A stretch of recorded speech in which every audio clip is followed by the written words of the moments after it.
Première partie du carnet de bord préparation de voyage au Japon. Je vais vous montrer comment j'ai préparé mon voyage, donc avec les 4 premières questions que je me suis posées.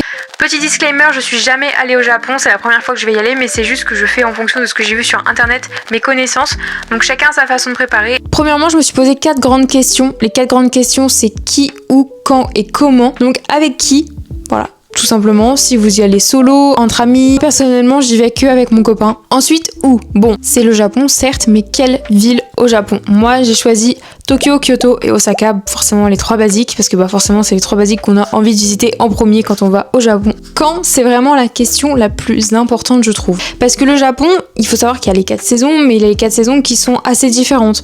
Moi, je pars en septembre, donc ça sera un peu fin d'été, proche de début de l'automne, donc il fera beaucoup moins chaud. Je sais qu'au Japon, il faut choisir des bonnes périodes, parce qu'il y a des périodes où c'est de la haute saison, où ça coûte super cher, il y a saison des pluies, donc forcément il pleut tout le temps. Et ensuite, il y a l'été où il fait extrêmement chaud. La question comment est assez bizarre, c'est vrai. L'avion, mais est-ce que vous voulez en direct avec escale ou est-ce que vous faites vos escales, etc., etc. Moi, je sais que j'ai pris en direct parce que forcément, c'est mon premier vol en avion, donc forcément, j'ai un peu les chocottes, pas se clasher, mais j'ai choisi un vol en direct. Je vous conseille d'acheter des guides. Quand je dis guide, c'est surtout des guides pour avoir des petites infos assez rapides et avoir quelques idées. Moi, j'ai choisi celui de Simplissime, donc celui sur le Japon.